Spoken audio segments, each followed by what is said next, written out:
Hello and welcome back to A Better World. This is your host, Mitchell J. Rabin, and we're very glad you're joining us again today. Today we're going to have another very interesting show. We have with us Michael Lewis, who is a translator of Tibetan teachings, the Dharmic teachings. He's been working with and traveling around the world with many eminent Tibetan scholars, teachers, and tulkus. He is well known for his excellence in translating. In his own right, he is also a master of divination, and he'll be speaking with us essentially about that today, about what this time holds for us all, what it is we can expect to look at, and the way consciousness, our own consciousness, can be impacting the events that are before us. So, Michael, great to have you. Nice to be here. Perhaps you could first just give us a little bit more of an introduction of your own background. You lived in the Himalayas for many years. You've got a very unusual background. What is it that you've done that has brought you to this point now? Well, I'm here in New York City translating for a great Lama named Untitled Chapter, and that's because I speak Tibetan, and I've been trained in the Dharma teachings, and I've practiced them for a number of years. I lived in the Himalayas for most of a decade in North India and Nepal among the Tibetan refugees. I was a monk for 3 years, and then I attained tantric ordination as a tantric priest. It was given to me by the head of the Nyingma order, Dujom Rinpoche, in January of 1978, so just 24 years ago this month. And as a priest, you can also marry and be in the world, so to speak? The lay priests can, the ngakpas, the mantra people, those who rely upon the vows of secret mantra Vajrayana. I see. So level of ordination. They're this is ordained lay priests. The tantric level. Tantric level, exactly. Yeah. As we say in Chinese, so I am, in fact, mazel tov. Mazel tov. Thank you very much. Sure. I know that Chinese. It's quite a level of attainment. Yes. Okay.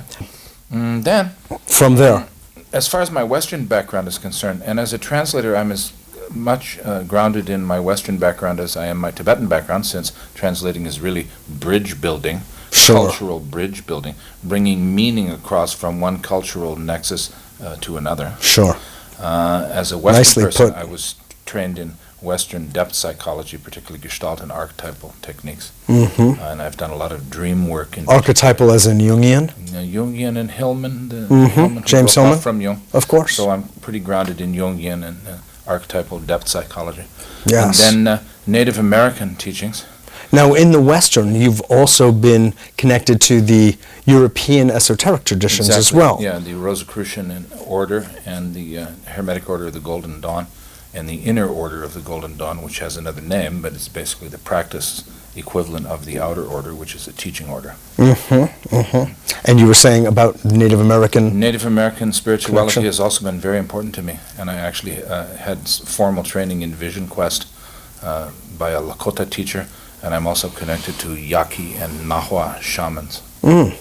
So when you have been practicing divination, it has been a confluence of these teachings, or each in their own respect that you have then synthesized yourself? More the latter. Actually, neither one of those.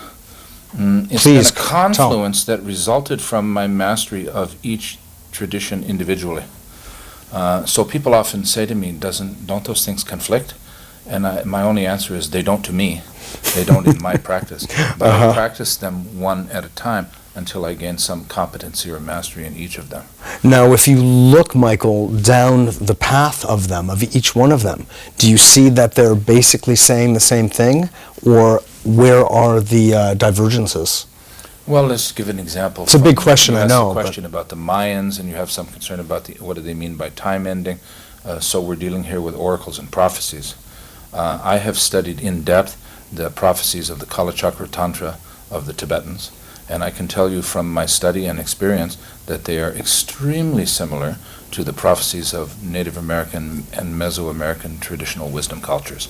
Primarily the ones I've studied have been Lakota, Mayan, Hopi, Yaqui, and at times when I'm dealing with the prophetic material of Native American people, it's almost word for word what is contained in the Kala Chakra Tantra prophecies of the South Asian, Indian, and Tibetan. God. Now, what is it that's said? If you could share with What's us said is that synoptically. Basically, bottom line, this is a dark age that we live in. This is not a wonderful time of great positive qualities and abundance. Happiness and prosperity, right? Happiness. This is the Kali Yuga. This is the Kali Yuga. That means this is the dark age. Not only is this the dark age, but this is the tail end of the dark age.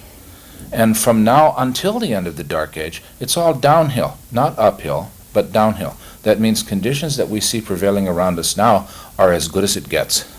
From now until about 340 years from now, when our age ends, and then a slow, steady progress is made towards better conditions, which is called a golden age. And we can expect many cataclysms and many whole systems falling apart. And we're beginning to see this. We saw the breakup of the evil empire, as Reagan called it, the Soviet Union. And now we see what happened in this very city when our towers toppled and crumbled into dust. Empires are going to fall apart. And in fact, civilization as we know it will end. The most interesting question to me is, what does it mean that not the world will end, but time will end? Time, as recorded by the Mayans, that's incredible, because the Mayans were the past masters of time. Exactly. Some people that are in Mayan studies now have determined that the Mayans actually recorded time from the moment of the Big Bang. So they kept records of the passage of time for 15 billion years, and that record ends on December the 21st, 2012. What does that mean? That's right. What does that mean? That's the ultimate question. What does it mean? What I think it means is this. All right, let me say this first. The exact date of the end of the Mayan calendar is also apparently predicted by, for example, alchemical secrets encoded in Gothic architecture, as decoded by a contemporary alchemist named Fulcanelli. No one knows who he really was, mostly the leader of a hidden school or an esoteric school, and he revealed that there are structures literally all around people in Europe that point to Cuzco in Peru and point to exactly December the 21st, 2012 as a time in which we can expect a dual disaster, which he said would be the northern hemisphere destroyed by fire and the southern hemisphere destroyed by water. Now, if you turn it back into alchemical symbolism, that might not be literal. It might be yet another symbol Transformation. that encodes another meaning. Okay? James Hillman, I mentioned depth psychology. James Hillman, in talking about any archetypal material, said there are only 3 rules to keep in mind. Rule number 1 says never literalize. Rule number 2 is never literalize, and rule number 3 is never literalize. Yes. So there's always more depth of meaning there than what meets the eye and is an apparent fact. So I've been telling Don't go my for friends and appearances. students recently, Yeah. even those who have labeled me a doom and gloom, a Sibylline oracle or prophet, that it may be that nothing overtly dramatic is going to happen on the level of the outer world, but a change will have taken place, and that change will be a moment of choice, and those choices will be irrevocable because time will no longer exist. This is our final time. This is the end of time, and that means we have 10 years left from the beginning of the appearance of a blue star in the night sky between the autumn equinox and the summer solstice of this year, 2002.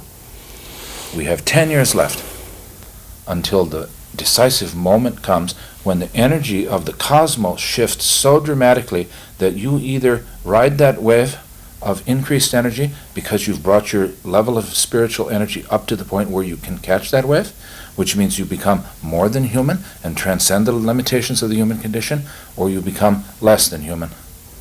You become a human animal, or a human demon, or a human ghost.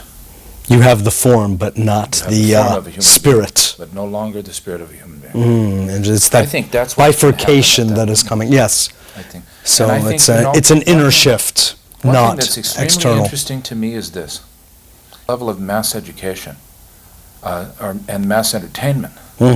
These themes are emerging in the Harry Potter film, Yeah. in the Lord of the Rings coming to film, the quest motif, and the idea that there comes a moment when you have to choose between the seduction of the voice of the Dark Lord that says to you, there is no good, there is no evil, there is only power in those who are afraid to seek it, and knowing that that is false, that's the voice of the enemy inside, and you have to say, no, there is good, and I am one who follows the light. And good will not triumph. Become part of the dark side of the Force. So we Exactly. can use those metaphors from Star Wars. Exactly. And that's basically what's happening. Yeah, yeah. It's a And moment so of choice. you were referring specifically to the European tradition and its alchemical tradition, pointing the finger Exactly. to the same how date that- that the Mayans did. And you said also the Tibetan tradition, the Kala Tibetan chakra. tradition doesn't say the exact date. But what it talks about, and I've known these prophecies for 25 years and was always told by High Lamas, don't mention them to people because they'll just get upset. It talks about everything that we know falling apart.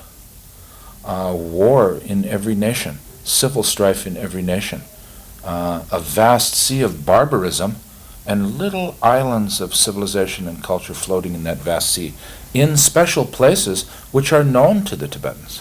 And also known to the Hopis, I might add, and known to a traditional Cherokee medicine woman and wisdom person like Dhyani Wahu, for example.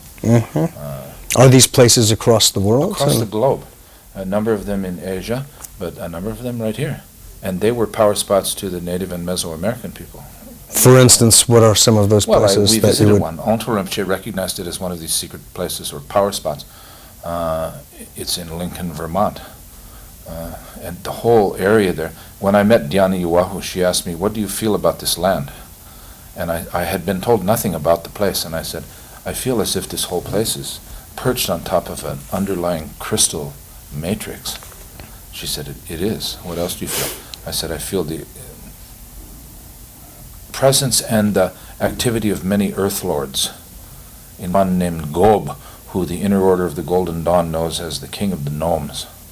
So in other words, the spirits of the earth themselves are working to isolate certain places and lift them up when the crunch comes. And the crunch may come in a physical way, because the central sun Alcyone may have gone quasar, and we'll just become aware of it this year by seeing that new blue star in the sky. If that is the case, then we can expect the kind of things talked about in Native American prophecies in terms of earth changes, tidal waves and meteor showers and so forth. So the Hopi and the Lakota teachings, are their prophecies in line as well with each other's? Very much so. Very With each much other's? So. Very much so. In line with each other's and in line with the prophecies of the other wisdom traditions of the planet. Where is the divergence that you've noticed? The divergence comes in terms If of any. the details of technique. And details Technique of divination? Or technique of divination, technique of oracle extraction from the matrix of reality. But it's not of content. It's of content only on a very relative and temporary level, not on the ultimate level. Just to give one example, the symbol of the eagle in the Native American psyche has exactly the same meaning and energy level as the symbol of the Vajra or the thunderbolt in Indo-Tibetan mythology. If you say eagle body and Vajra body, they mean virtually the same thing. Or to give another example, I've heard a Tibetan translator who's also trained in Gnosticism, a man named John Reynolds, criticized very stringently for saying that Jesus attained the light body or the rainbow body that's spoken of in the Tibetan Dzogchen teachings.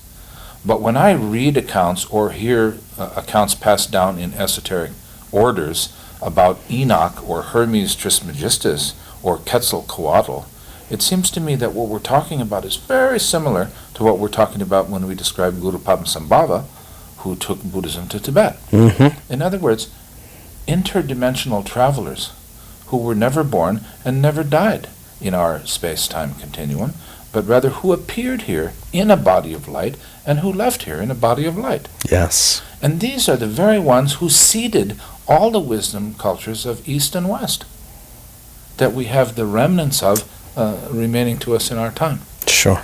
Who are they? Where did they come from? Where did they go? That's a very interesting question. Exactly. And they appear to be different beings. They appear to be and different we don't beings. know Is that light to be so. different, or is light all one? Right. They may show up with Is different energy name and different? form in different cultures Yeah, at different manifesting times. in different ways. And Exactly. certainly the Buddhist teachings and the Native American wisdom teachings and the esoteric teachings of the Rosicrucians and the Hermetic orders say that, exactly that. Yes. Now, there's been this idea, Michael, of a pole shift that has also shown up in many different ways throughout time. Does that accord with your understanding of these various teachings? Does it show up in what you have come An actual across? shift in the polarity of the planet? Mm-hmm. Well, that's one way of saying it. Which would cause tremendous natural, what we would call disasters or catastrophes, or Yes. certainly changes Yes. in different parts of the world where now where it snows, it would just be more like, let's say, Florida or the Caribbean, Right. and vice versa, that kind of thing. Does that accord with your understanding? It does, but to me the interesting question is what would cause such a polar shift? There must be something else coming towards us that would cause that shift. Indeed. All right? So what might that be? I think that is what is coming from the center of the galaxy. I think there's going to be a fundamental shift in the energy level of the galaxy itself, emanating from the center of the galaxy. And there are a few things here that have convinced me of this recently. One is a really deep study of the teachings of Gurdjieff. Gurdjieff once said, if he could find 200 men and women who were willing to wake up to their true potential, not even who woke up to their true potential, but who were willing to wake up to their true potential, they could stop war, not by having peace conferences, but by altering the energy level of the planet. Yes. And he based this idea on what he called the doctrine of reciprocal maintenance, which says that from the central sun, Alcyon, in the very core of our galaxy, to all stars, to our sun, to our planet, to our moon, energy flows. And then from the moon, through the earth, to the sun, to all suns, back to the center of the galaxy, energy. What's happening now is the energy level of the galaxy is shifting. The whole solar system will be affected, the planet will be affected, everything about us will be affected.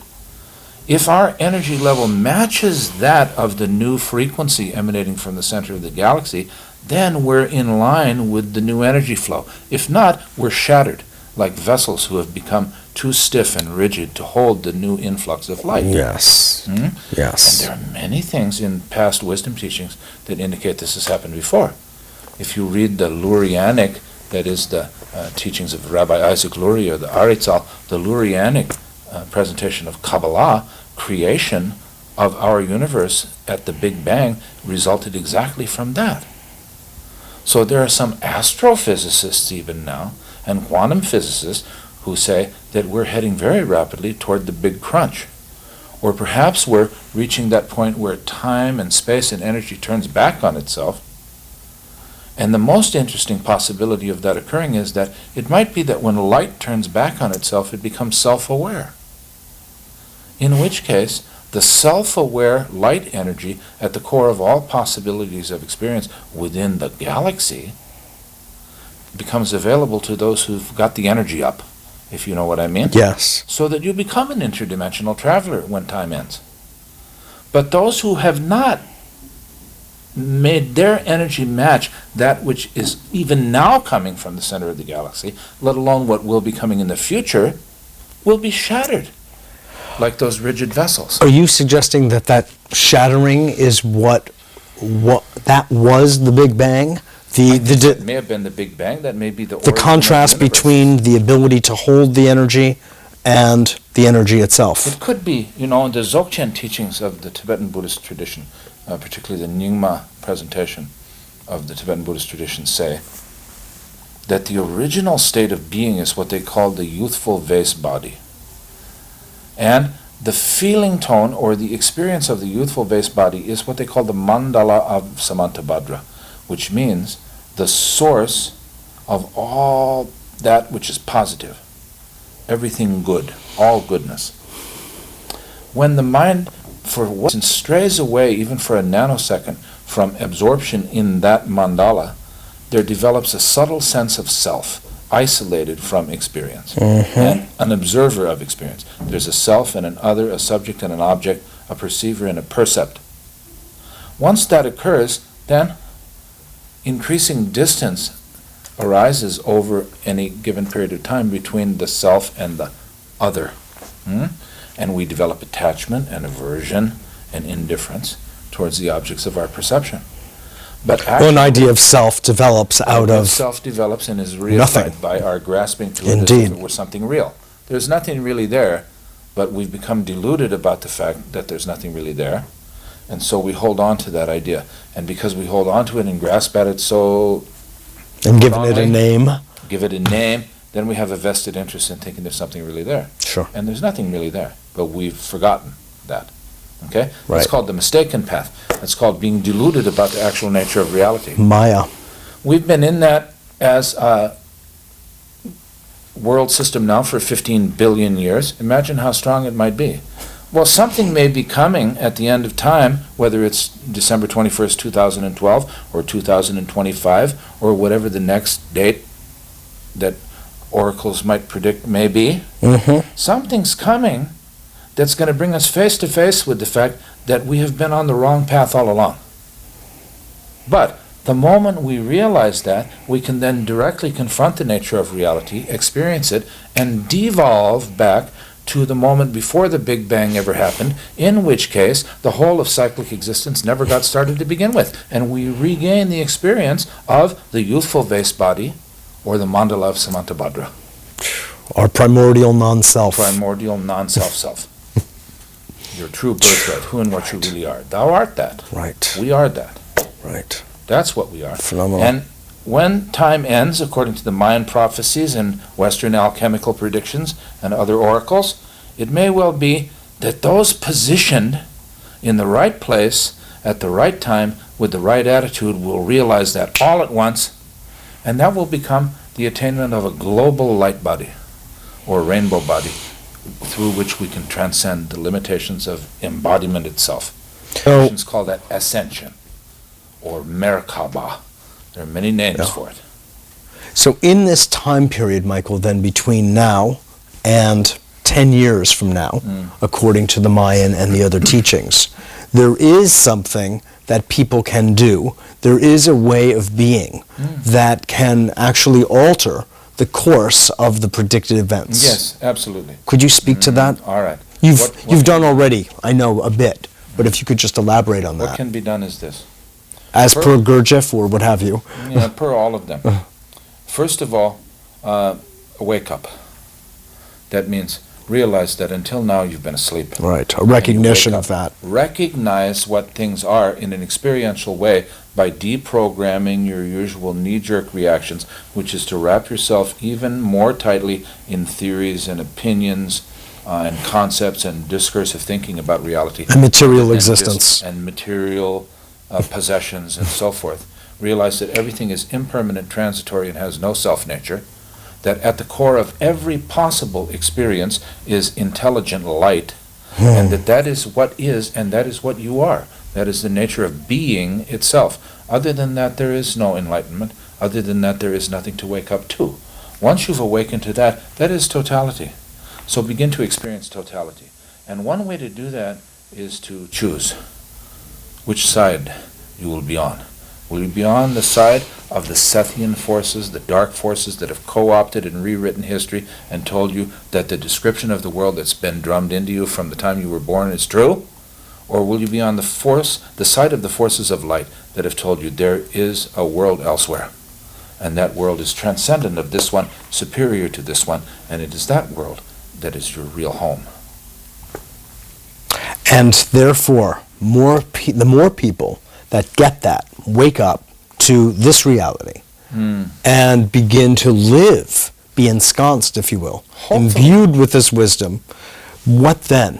What do you Hopefully foresee? there will be a 100th monkey or a critical mass effect, Mhm. so that maybe Gurdjieff's number 200 is just a rough estimate, but I've made it my personal destiny to try to awaken about that number of people to who and what they might really be, so that we can all be in place, effective power spots, and unite our intent, our wills, our aspiration for transcendence together at the time predicted by the Mayans as the end of time, and see if we don't maybe just transcend it all.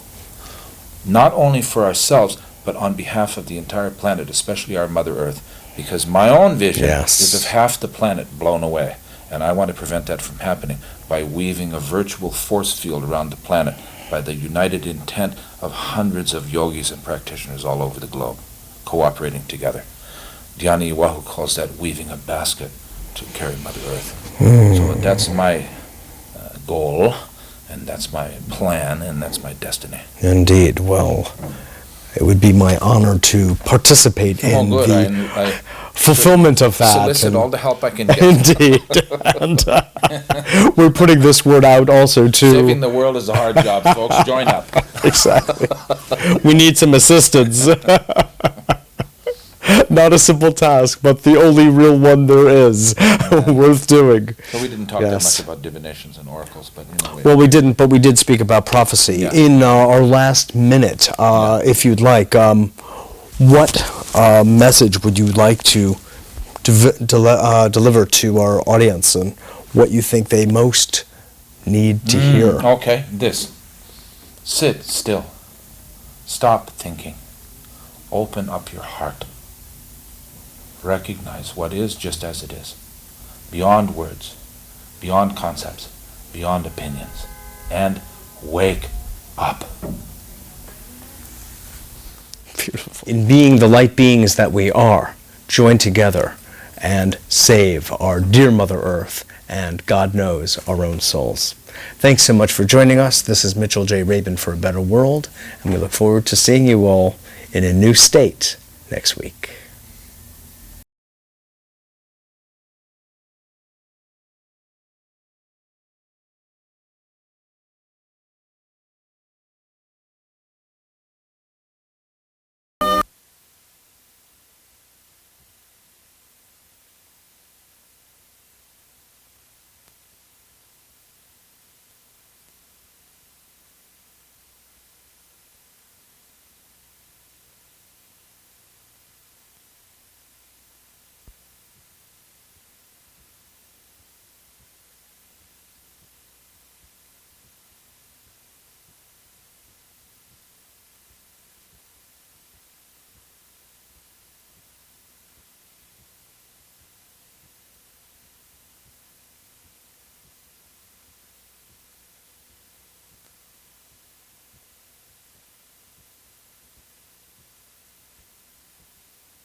We're known as the AIM program. Is that a fair summation? Absolutely, In a phrase? yes. Yeah, yeah. Mhm. And this is a breakthrough. This is a quantum breakthrough.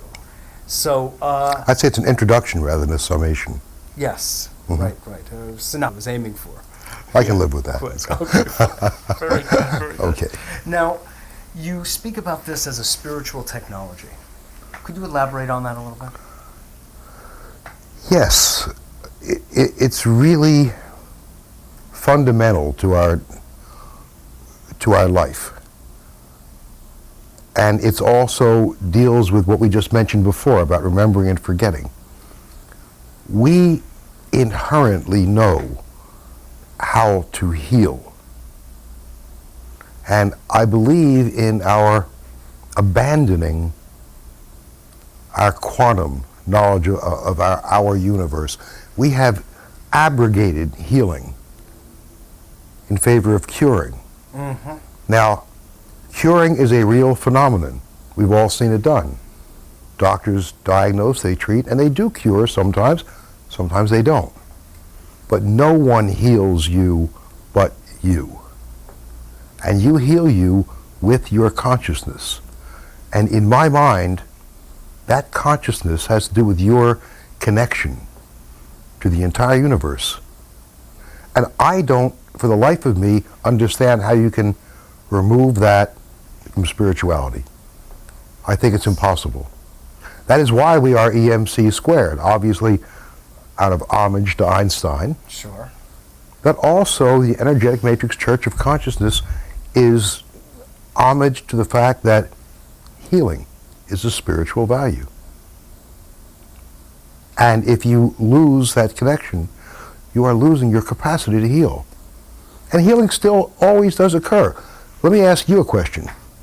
What difference do you see between the headline in a tabloid paper about a miracle healing himself from some dread malady? You know, right there next to an article on, vegetarians give birth to green baby or something of that sort.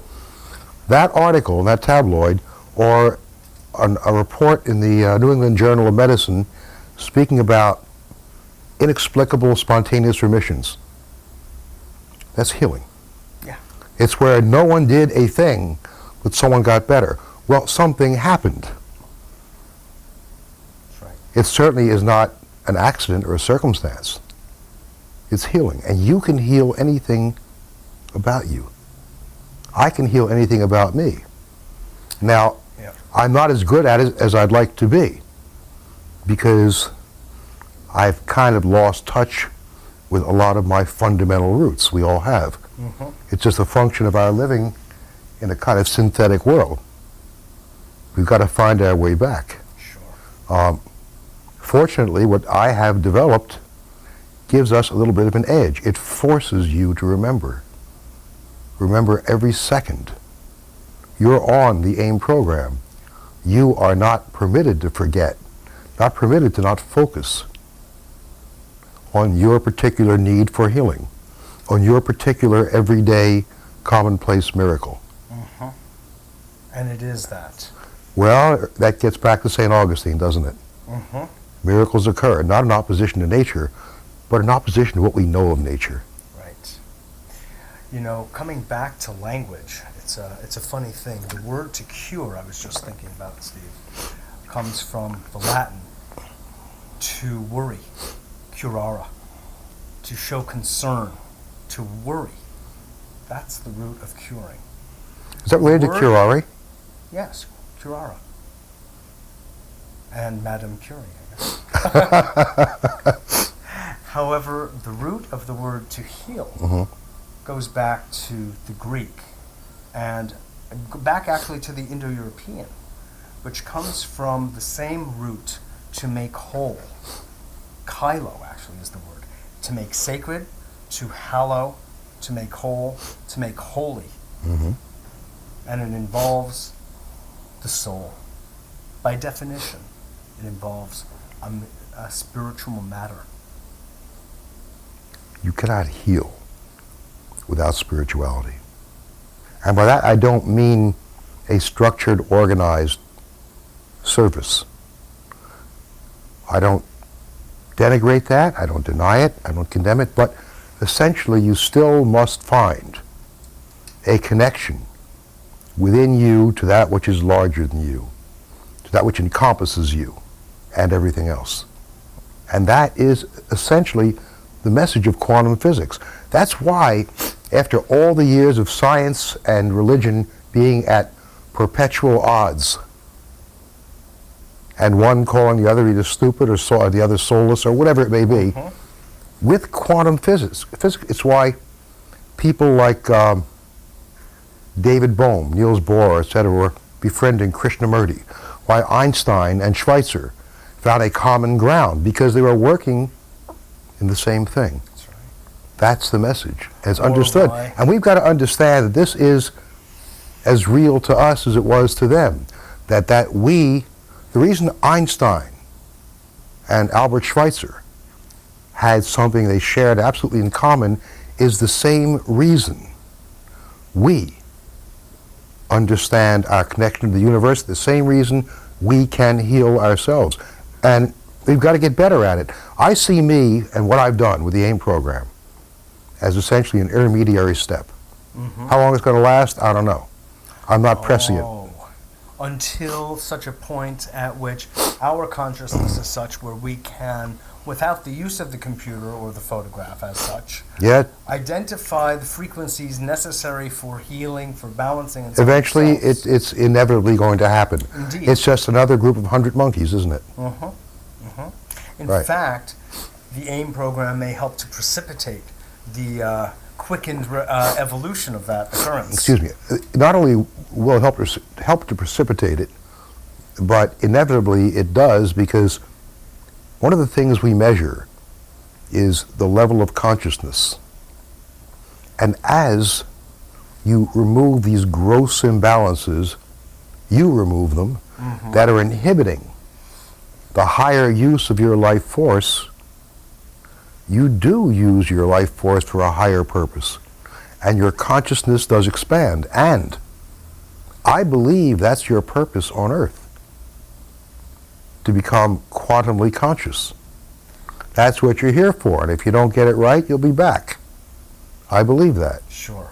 Now, you could say then that when somebody goes through, and it should be known by the audience, that there is this process referred by Steve as an energetic detox, and that is when people are on the trays, as it's spoken of.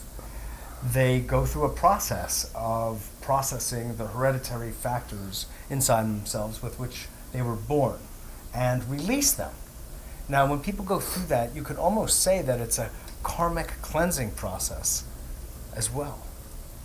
Could you know? Any cleansing process is karmic, if you really want to get down to it.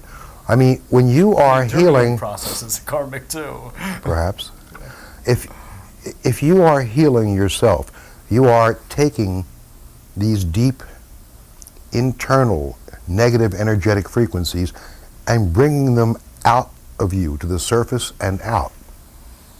You're going to feel them. You are doing it. You are forcing them out. You can't remove something by forcing it deeper in.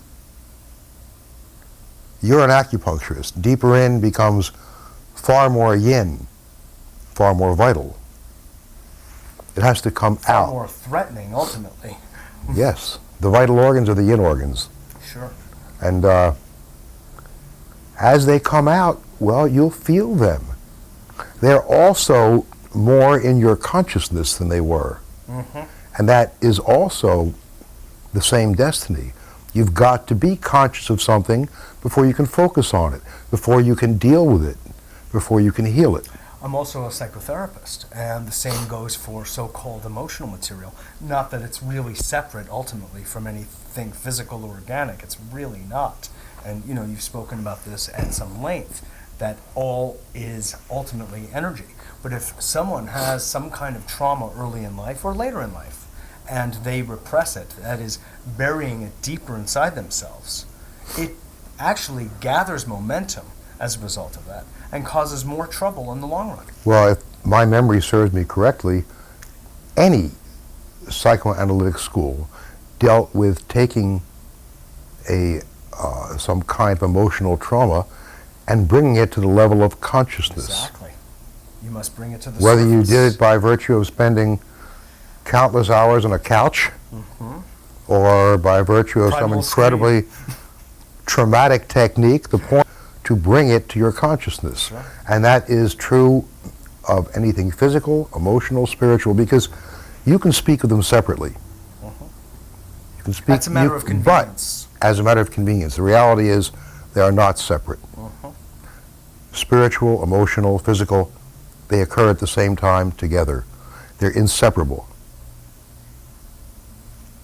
And they That's the way manifest it is. themselves as one. So when people come onto the trays, are they then to expect shifts in their consciousness and their emotional life as well as their physical? Inevitably. Fine. They're all funny in their way because ultimately, as something begins to come to the surface, there's a part of you that goes, oh, that's what that means. Oh, it's like da or ha or whatever. And it's when you realize something that you have that kind of insight about something that's always been there, you realize you've been working as hard as you could to not see it, to not feel it. Right. Which takes a lot of energy. It takes a lot of energy, but you bring something to your consciousness, then you deal with it. And people don't always want to deal with things, but people unfortunately have to, because that which is not dealt with is going to be your downfall. I didn't create that system, okay? That's right. The creator created that system. Exactly. Right. I would sooner have some kind of energetic trash can I could take out, Sure. okay? Sure. It doesn't work that way. Now, there are people who are aware of this kind of technology, not exactly the AIM program, but the use of photographs or the use of blood, saliva, hair as a representation of a person, of an individual, of a client, used to be a witness, so to speak, a representation, and healing takes place therefrom. What is it that you would say differentiates the AIM program and what you have come up with from actually decades, almost a century, of this similar kind of technology that's been before us in the form of such things What as separates it radiology? essentially the technology, the incredible improvement in the technology, the discoveries of more and more specific energetic frequencies, and it will continue. I'm very proud of what I've accomplished, but it's just the beginning. I can't envision the end. Someone's going to look at what I've done and say, that was great for its time, but it's primitive now. Invariably. It's never going to end. Sure. Because life is energy, and if all is energy, again, anything's possible. And once you make that statement, you tell me where the end is. Sure. It can't be. Well, there's not going to be an end. There's always going to be an improvement. Yeah, you've heard my anecdote about my final version, okay? Yes. Right. The moment before I die, I will sit up and say, I've got it all together, and then that's it. There's no end. When you told us that the last time, it was on the heels of my statement of final evolution as it stands now. This is the latest version of the final evolution. So how, Steve, is the AIM program and what the technology that you've developed different than other similar kinds of energetic healing modalities? Well, it's different at a number of levels and a number of ways. The most obvious difference is it becomes a healing adjunct, if you will, that can be used on countless numbers of people simultaneously. There's no limit to the number of people. Practitioner limited. Exactly, that's part of it. It's not practitioner limited. It's not something where you need a separate vehicle or vessel for each person. It allows us to just expand the system and include the entire world if necessary. That's number one. Secondly, It might be necessary. well, it might be, yes. Secondly, the efficacy of it, because of the specific frequencies being used. which were not used in the past, as well as the technology of having you, as someone on the tray, receive and use the frequencies you need to heal yourself, not just occasionally or randomly, but every second of every day of your entire life you're on that tray. 24/7. You are 24/7. You are not permitting an imbalance to stay in a static place. You are dealing with it every second. And that, by the way, getting back to a previous question, is part of what people feel sometimes when they are, quote, detoxing. It's something that they buried so much and hidden so much, and now they are dealing with it and facing it. And I've noticed to a great extent the difficulty of a detox is very often absolutely parallel to the degree to which it's something they have tried to not deal with or face. Yes. There would have to be a parallel relationship. And you've had that experience in your life where you've had moments where something was very difficult, unpleasant, you were struggling with it, or you feared it, and suddenly you said, wait a second, this stuff coming out, that's me.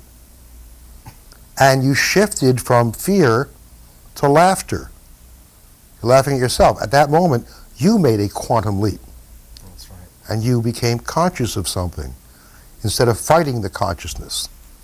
That's a part of detox. That's right. That's right. And it's part of consciousness and detox. And they're very hard to separate. Well, you also referred before that to this idea that almost everything has a certain humorous aspect to it. When you were thinking about different stories to share with us, Right, yes. people's experiences on the train, and I just realized why. Because when something breaks into consciousness that's, let's say, old or hereditary for that matter, makes it old, but there's a certain cosmic joke that is revealed to one at that moment. I remember once I said to a guy, when I found this imbalance, I said, don't you have a problem with your shoulder? He goes, no, not at all. And then I said, no, I'm surprised. He said, well, I can't raise my arm up higher than this, but so I don't do it, so it's not a problem. That was his honest answer. And I've got to deal with those answers every day. You know, I mean, it gets difficult at times. It helps to have a little kind of a sense of black humor. Right. Okay. He won't shoulder the problem. Exactly, yeah. Tell us, if you would. For one, I have a friend who got onto the trays actually very recently. He's been on for maybe all of 4 weeks at this point. And when he had come, he had a skin rash and lesions actually for over 8 years. And he said, does this work? Is it worth it? Should I do it? And, Mitch, come on, please level with me about this, for crying out loud. I've been through so many things. And he called me up the other day, and he said, Mitch, the lesions are gone. This was about 3 to 4 weeks on the trays. Gone. Now, he was on AIM, if you recall. Yes. Okay? And is on AIM. Yes. I know who you're talking about, obviously. Yes. And I saw him after that, and he said, what was it? I said, I don't know. I said, I have no idea, nor is it of any relevance that I know what imbalance was there. Yeah. What's relevant is you knew, and you dealt with it. So why don't you focus on what it is, and you'll know what to call it, how to address it. I don't need to know. And that actually raises a whole other point that you have reiterated over and over again since I've known you, which is, in a sense, what's in a name?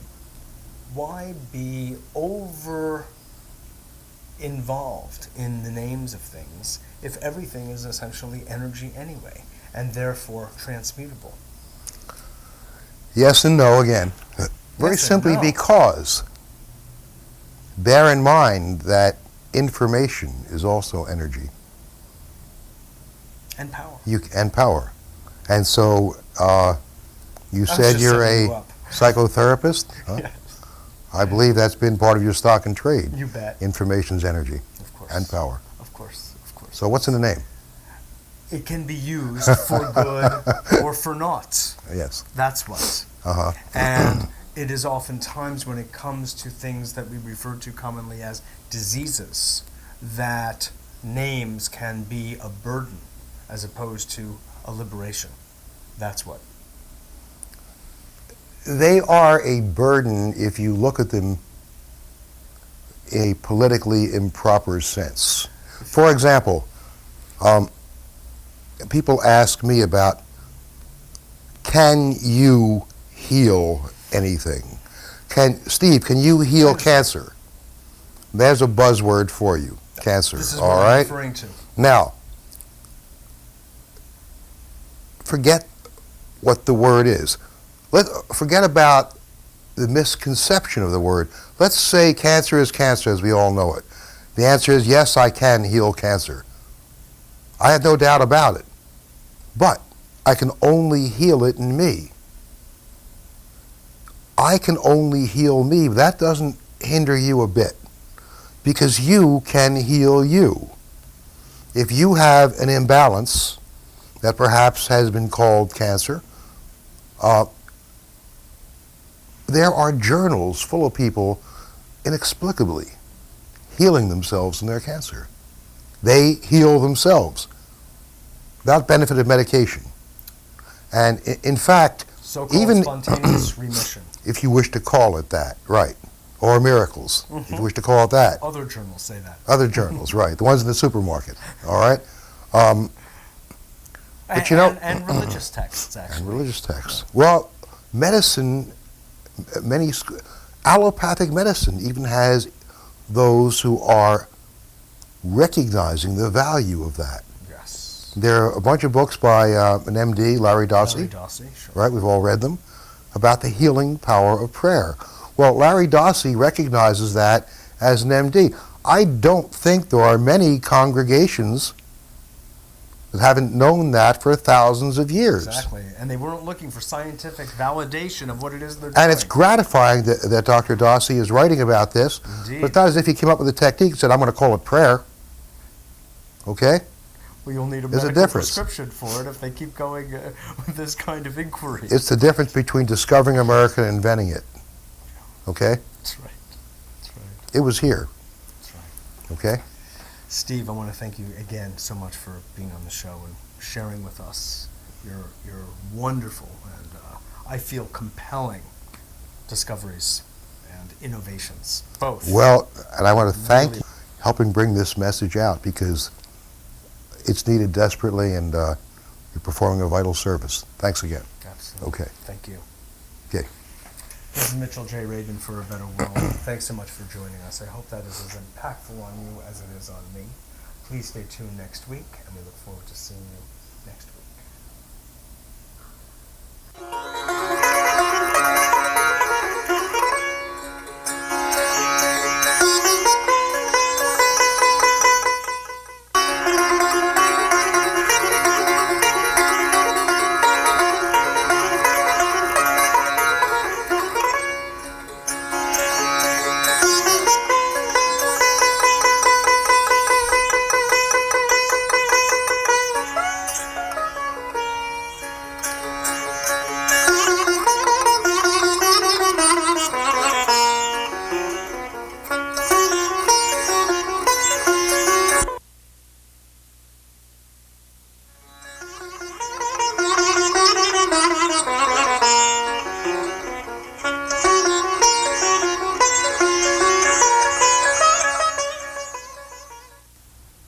Hello, and welcome back to A Better World. This is your host, Mitchell J. Rabin, and we're very glad that you're joining us again today. Today we're going to have another very interesting show. We're going to be talking about the nature of healing, and in fact the future of healing. What's happening on this planet relative to this ancient idea, spiritual notion actually, and what we can be prepared for what is coming our way.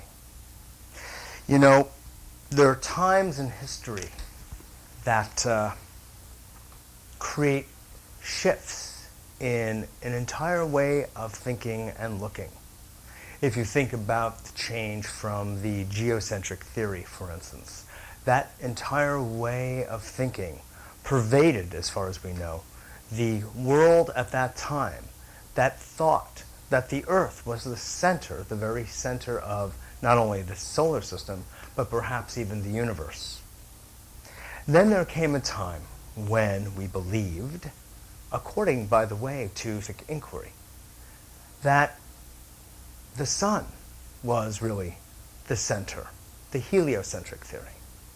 And our thinking changed accordingly.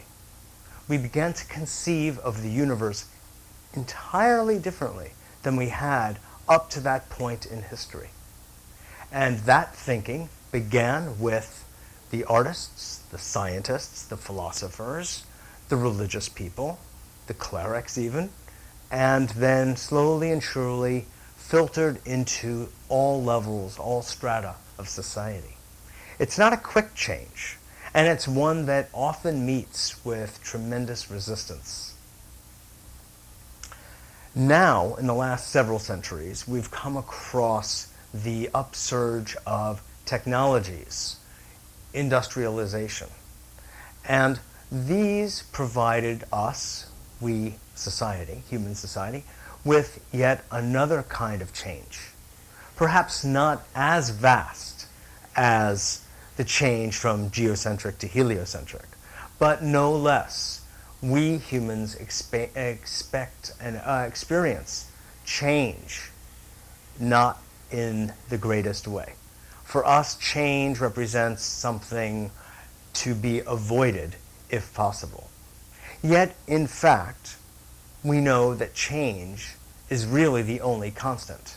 We have that from our own current scientific inquiry, and we also have that from the ancient Chinese, from the Tao Te Ching, which says something of the order that the only constant is change itself.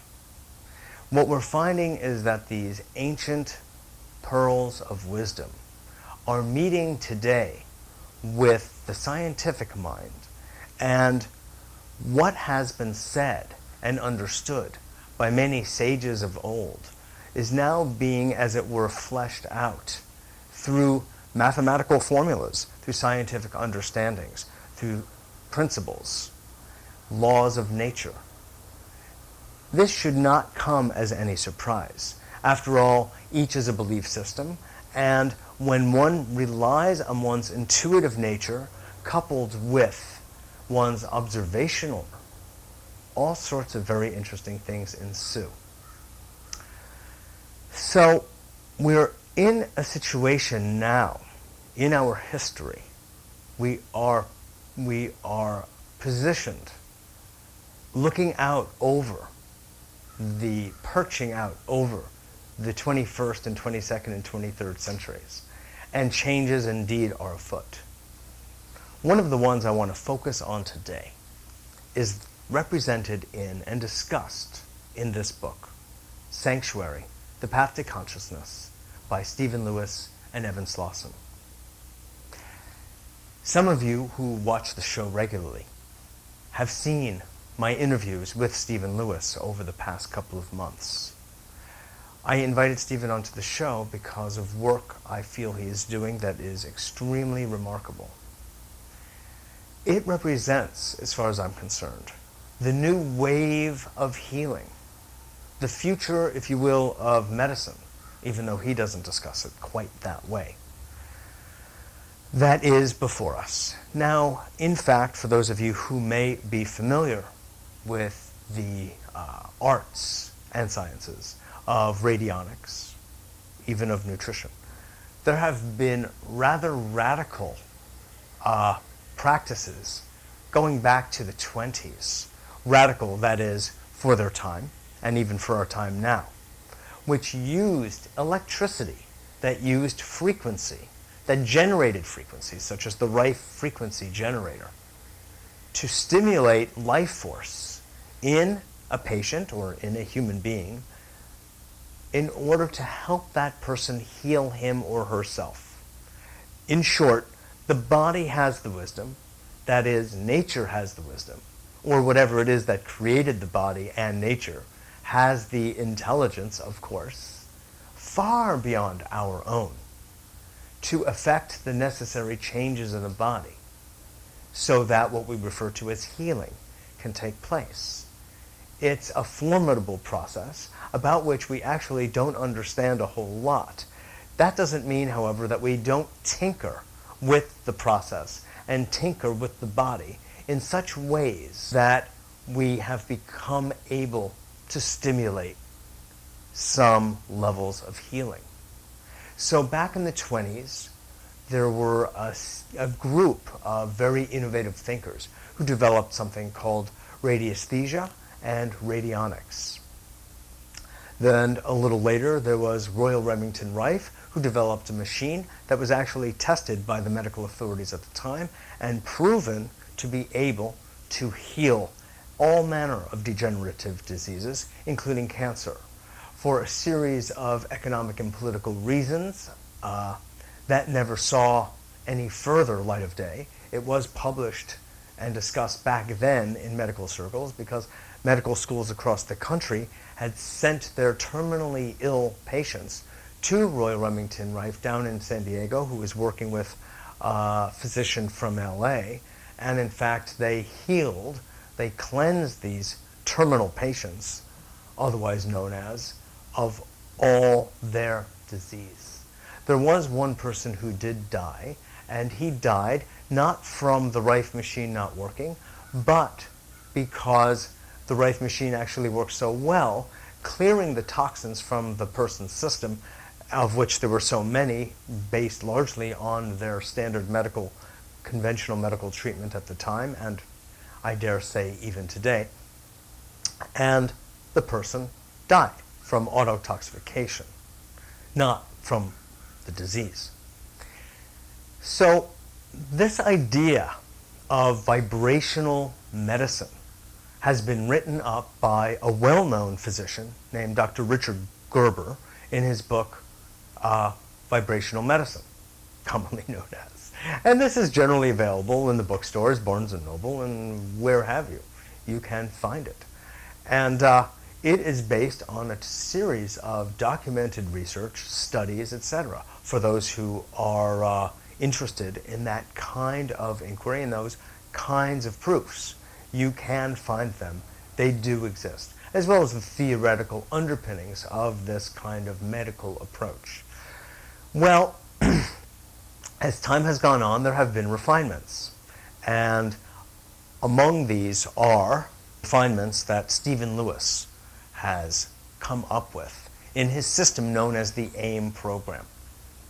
Now, I interviewed Steve back in November, and in December was so impressed I went out and spent some time at his offices out in LA and watched him hour by hour, day by day, testing the life force in people whose photographs he had received, because it's all done by photograph. As I said, this is something that actually has been going on for quite some time. This is not his innovation. And to significant effect.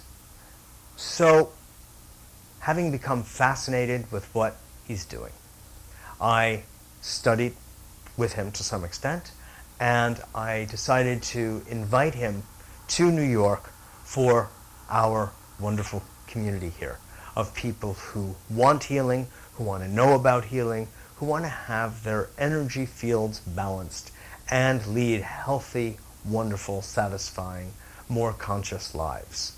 And that, in fact, is what energetic balancing offers. I have gotten a number of inquiries from many of the viewers about those interviews. I'm very glad to say that people had this experience. They had a sense that what was being discussed was intuitively obvious. There was some sense of knowing that what was being discussed, of matching a frequency that is in the body and around the body with an antidote frequency, a neutralizing frequency, could create a balance in one's general field such that people's disorders, people's patterns, negative patterns would dissipate and dissolve.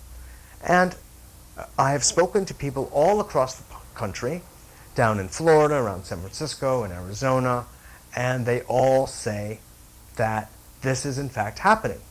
when people submit their photograph to the AIM and through the AIM program, and with an application, etc., they find that all sorts of things with which they have been plagued or certainly disturbed for oftentimes many years begin to disappear.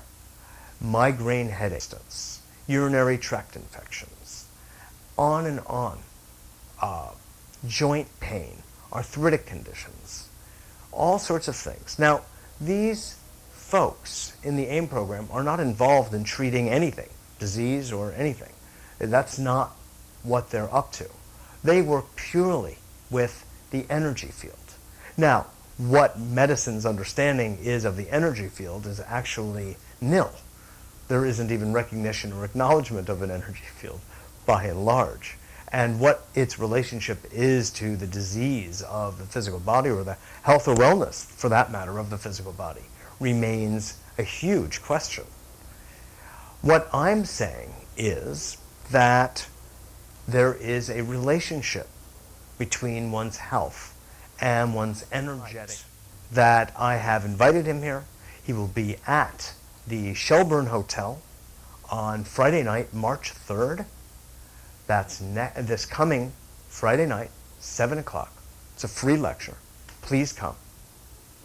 He will be, for those people who request it, doing what are called mini evaluations, in which he takes one's thumb, as it's described in the book, Sanctuary, The Path to Consciousness, and probes and gets readouts through his software program of what it is that is going on energetically with the person and what he would need to do in order to help bring that person back into balance.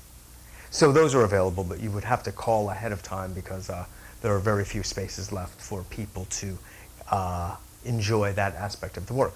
But the main thing is not that anyway. The main thing is that there is this, what you could refer to as futuristic kind of spiritual technology, which is now interfacing in the lives of hundreds and thousands of people at this point in time across the country.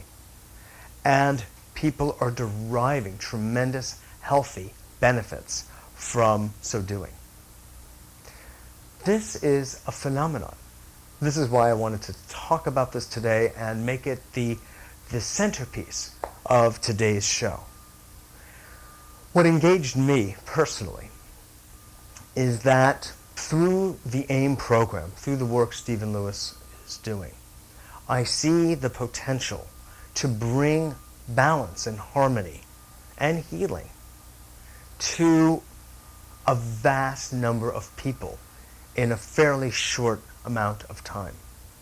Because of the structure of the energy balancing, that is through a photograph, thousands upon thousands of people can get balanced, can come into harmony with themselves, higher and lower.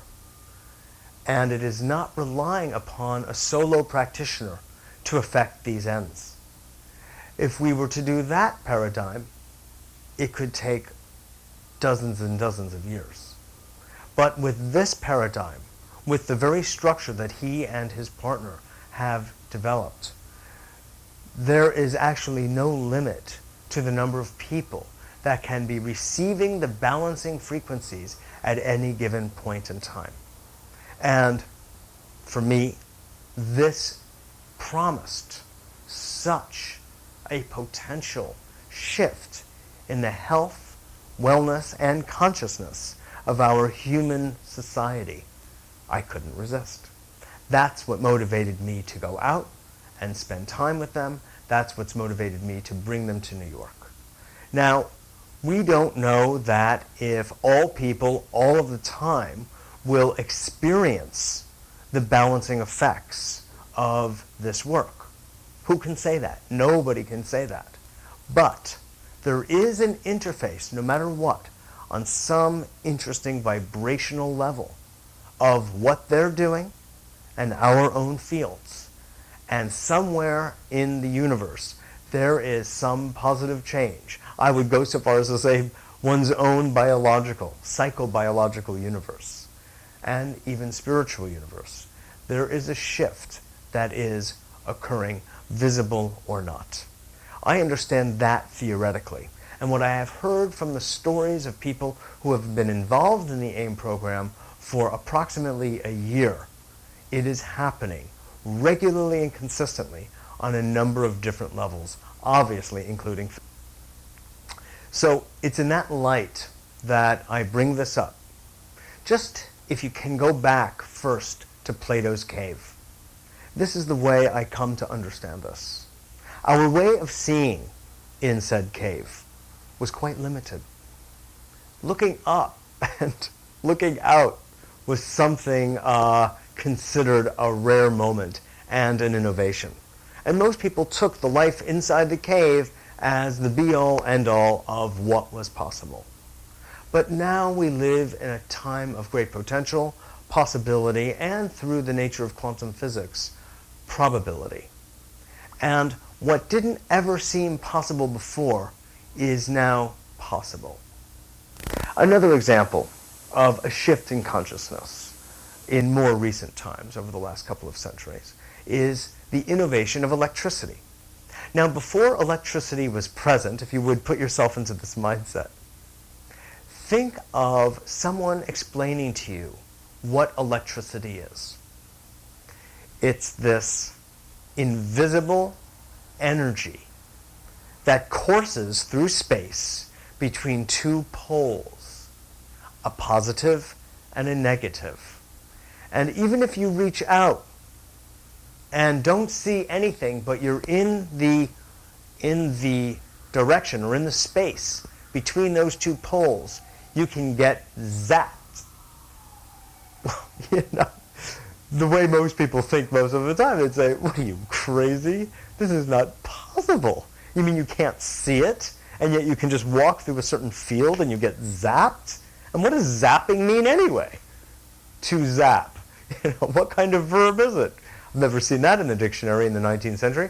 Well, in fact, electricity did exist, became developed, and is now so popular, no one wants to have a home without it. This is an example of human beings getting in touch with things, using their whole brain, using their intuitive nature as well, allowing possibility and changing. The jet plane, and people will fly in the sky on iron wings.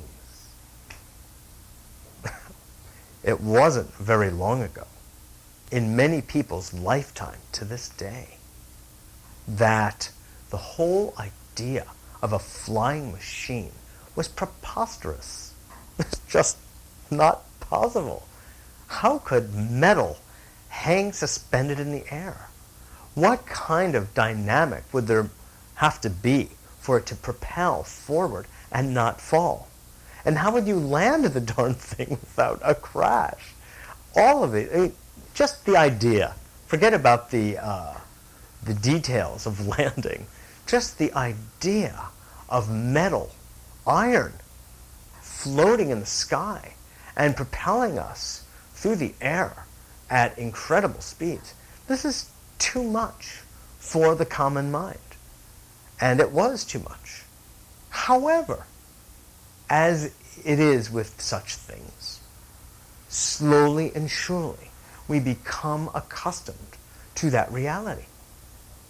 And so it is, I say, with vibrational medicine and with this notion of energy balancing, which is now here to stay.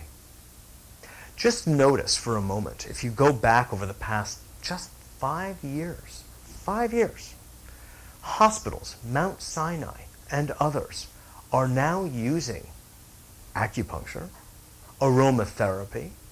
They're toying with the use of herbs. Some of them have begun using homeopathy. Now, why is this happening? Except for that these other modalities, commonly referred to as alternative medical modalities, work. They work. And furthermore, We don't have very coherent explanations from a scientific point of view of how they work. But we do know that they work. They yield results. We can study these results. We see these results. And perhaps more than anything, we feel these results. It shows up in blood tests. It shows up in biopsies. It shows up in the well-being of people's lives. So, what I am saying, dear friends, that science is but one religion of many. It's a way of seeing. It's a lens through which we can view our world. It is but one view. The ancients that have vast wisdom, going back to the shamanic cultures, going back to old religious and spiritual cultures, didn't have our language of science. They had their own, not one whit less valid. So we would be accused of high hubris if we thought that somehow our brand of science as it exists today is somehow the be-all, end-all of testing phenomena that occur in the world. God knows, and scientists know, there are anomalies all over. So we must be very attentive to our ego's drive, if you will, toward arrogance of knowing everything. We do not. Any fine scientist will apprise you first of the vastness of what he does not know, faster than he will disclose to you what he feels he does know. And a good scientist is really like an artist. He is and she is involved in an inquiry, which is what the Latin term really means. It means the pursuit of knowledge, scientia. That's what it means, knowledge. It doesn't mean prove it my way. Science itself and its modalities, its testing procedures, are constantly being changed, transformed, mutated, because they need to be, because they're often not sufficient for the phenomenon being studied. So we must be careful not to be accused of arrogance or hubris. What we really would rather have is, I believe, is an attitude of openness, of possibility. Because we know neurochemically that when people have that attitude, what we could refer to as magic happens, delight occurs, happiness opens, the heart and mind enjoy a bath of pleasure. So it is when we contemplate these new ideas, as in the AIM program, that I'm very pleased to bring to New York and present you all with. I'll say again, March 3rd, Friday, March 3rd, there will be a talk by Stephen Lewis at 7 o'clock at the Shelburne Hotel, 303 Lexington Avenue at 37th Street. But please call 420-0800, area code 212-420-0800, to let me know you're intending to come. It's an informal reservation because we have limited seating and I have to have a way of gauging how many people are coming. Then, because we know we won't have enough space that evening for everybody who wants to come, there will be another evening, which is Monday, the following Monday, March 6th, at the Beekman Hotel at 49th and 1st Avenue, just north of the UN, on nothing other than Mitchell Place. Yes, I kid that they've named that street after me a long time ago. Anyway, so again, a free talk. You must call me or must email me at mjr@abetterworld.net, mjr@abetterworld, one word, .net, or you can call at 212-420-0800, and you can book such an appointment, and we still have some spaces left for next week. So, this presents you with some idea of what is afoot. God knows, as a society, we need some simple, cost-effective answers to our health care delivery system. I laugh when I say the phrase because medicine has become an industry. And God knows there's nothing wrong with making money. There's a lot good about making money. However, if it is going to cost people their homes, if it's going to cost people everything they've got to pay for insurance, isn't even the treatment, it's just the insurance, and people are not getting healed, even from the most advanced allopathic techniques, it is time to find and explore to the hilt other ways of relating to the human body and the human field altogether. To think of the human being as just a body, mechanically, is one of allopathic medicine's first errors. Only now they are saying, yes, there is an emotional life to a human being that we can even test and probe a little bit. There is a spiritual nature to a human being, but after that sentence and after the surgeons pray before they grab their scalpel, it is now in the hands of God. Other than that, there is no rigorous recognition and utilization of these other aspects of ourselves. So for my vote, I'll tell you, I'm interested in a medicine that deals with the whole person. After all, many of you know, I am a holistic psychotherapist and an acupuncturist. So my training has been in looking at the whole picture, the whole paradigm of a human being relative to his environment or her environment. And that is what we're dealing with now, with the AIM program as shown here. So, thanks so much for joining us. It's been a pleasure having you in my living room here and discussing these very important points. Please join us Friday, March 3rd at 7 o'clock at the Shelburne Hotel, 303 Lexington Avenue at 37th Street, and March 6th, Monday evening at 7 o'clock at the Beekman Hotel at 49th and 1st on Mitchell Place. This is Mitchell J. Rabin for A Better World. Thanks so much for joining us, and I look forward to seeing you all at the events. These are the trays. That's a few thousand people worth of capacity there. They're metal trays with a bunch of electronics hooked up in the back. I'm sorry, I didn't think to shoot.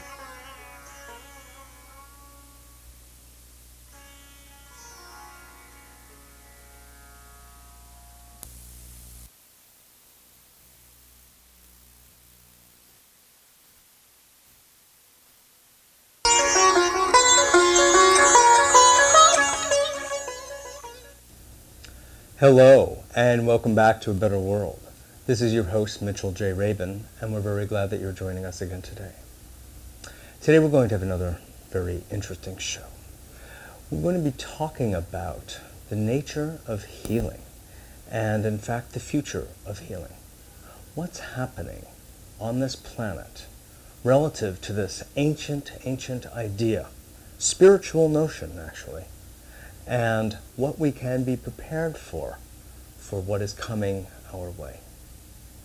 There are times in history that create shifts in an entire way of thinking and looking.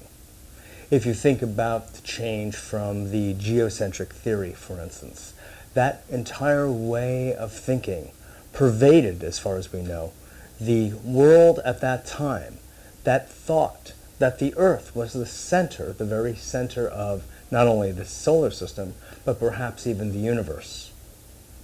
Then there came a time when we believed, according, by the way, to scientific inquiry, that the sun was really the center, the heliocentric theory.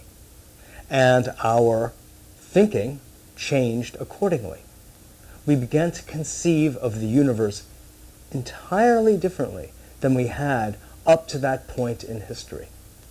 And that thinking began with the artists, the scientists, the philosophers, the religious people, the clerics even, and then slowly and surely filtered into all levels, all strata of society.